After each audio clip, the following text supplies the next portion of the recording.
வணக்கம் மேடம். வணக்கம் sir. Madam, உங்கள் பேர், இந்த இடத்தோட முகவரி, உங்கள் பண்ணையோட பேர் சொல்லுங்க மேடம். என் பேர் ஹெலன் பிரிவினா டேவிட் காமராஜ், தென்காசி மாவட்டம், கடைநல்லூர் தாலுகா, டிஎன் புதுக்குடி சார். மீட்பர் நகரில் மாட்டு பண்ணை வச்சுருக்கோம்.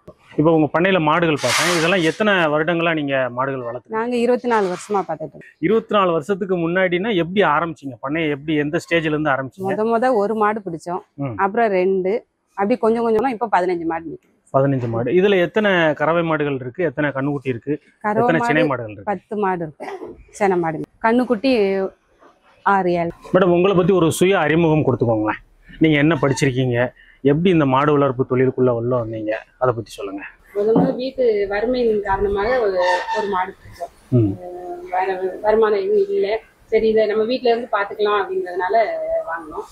அப்படி பிறகு கொஞ்சம் கொஞ்சமாக வருமானத்துக்காக வேண்டி அதிகமாக மாடு பிடிக்காது.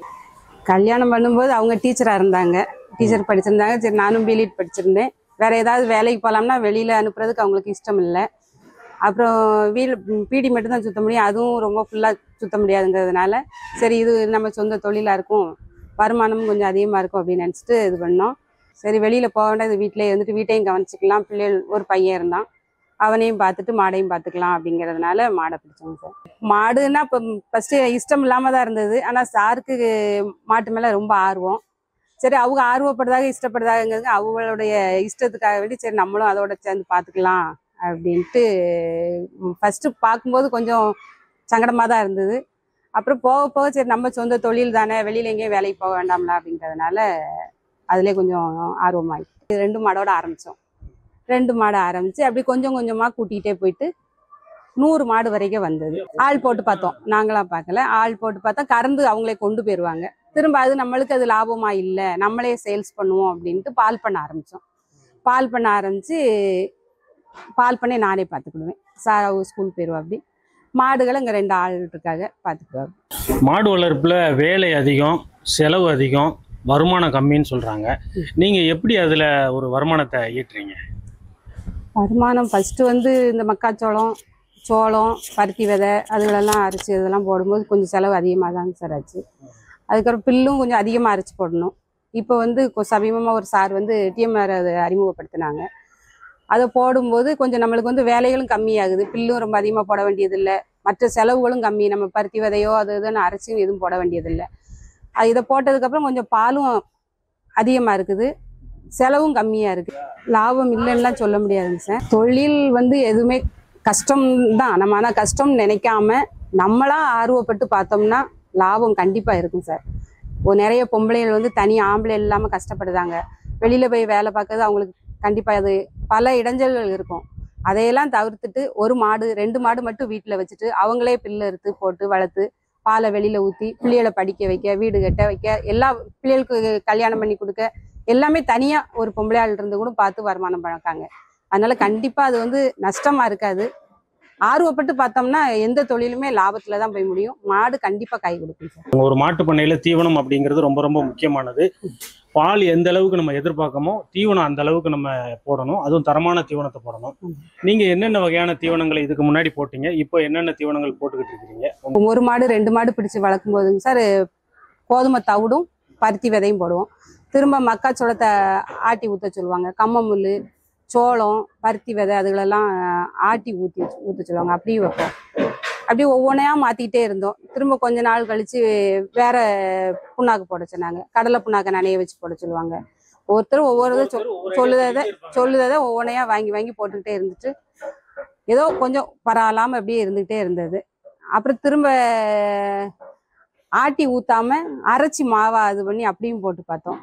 ஓரளவுக்கு பரவாயில்லாமல் இருந்தது. இப்போ தான் சமீபமாக டிஎம்ஆர் ஃபீடுன்னு ஒன்று சார் அறிமுகப்படுத்தினாங்க.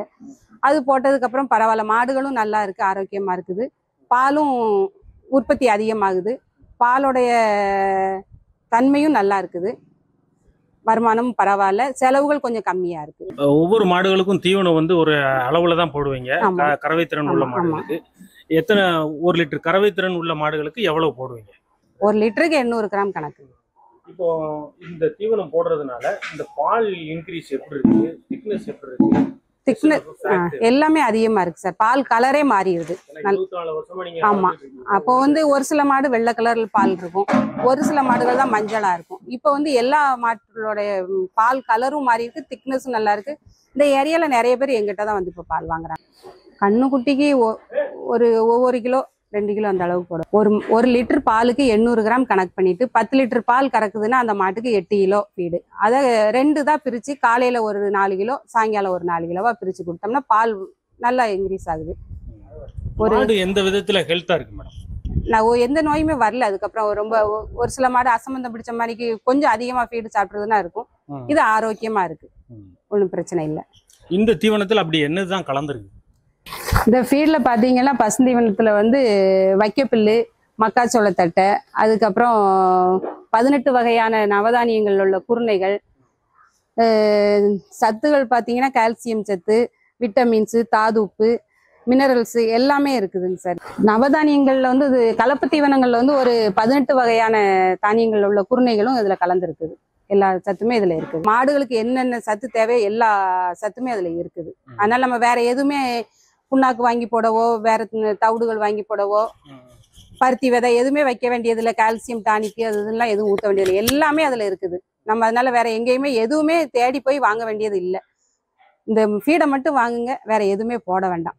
இந்த தீவனத்தை பத்தி சொன்னீங்க, மாடுகளுக்கு இவ்வளவு தீவனம் போடுறேன் அப்படின்னு. செலவுன்னு ஒரு இருக்கு, அது செலவு வந்து எப்படி கால்குலேஷன் பண்றீங்க? இப்போ இந்த தீவனத்துக்கும் பாலுக்கும் நமக்கு சரியா இருக்கா, லாபம் கிடைக்கா? எப்படி லாபம் கிடைக்கும் சார். எப்படி மேடம்? இது வந்து ஃபீடு வந்து 1 கிலோ 24 ரூபா வருது. பால் வந்து நாங்க 35 ரூபாய்க்கு எடுத்துக்கிட்டு இருக்கோம். 35 ரூபா எடுக்கும்போது 800 கிராம் தான் ஒரு லிட்டருக்கு நம்ம கணக்கு பண்ணுவோம். 800 கிராம் போது நம்மளுக்கு அதுல லாபம் அதிகமா தான் இருக்கு. மாட்டுக்கு வந்து பாதி வருமானம், நம்மளுக்கும் பாதி இருக்கு. அதனால செலவு கம்மி தான்.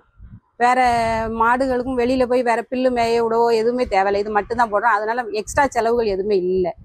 நம்ம வேற ஃபீடுகள் போட்டோம்னா மாட்டுக்கு வந்து கால்சியம் டானிக் போடணும், பருத்தி விதை வாங்கி போடணும், வேற புண்ணாக்குகள் அதெல்லாம் போடணும். இந்த ஃபீடு போடும்போது நம்ம எதுவும் தேவையில்லை. இது மட்டும் ஒரு லிட்டருக்கு 800 கிராம் கணக்கு பண்ணோம்னா 10 லிட்டர் கணக்குன்னா அதுக்கு ஒரு 8 கிலோ கணக்கு பண்ணி போடணும். நம்மளுக்கு வேற எதிர செலவுகள் எதுவுமே இல்லை.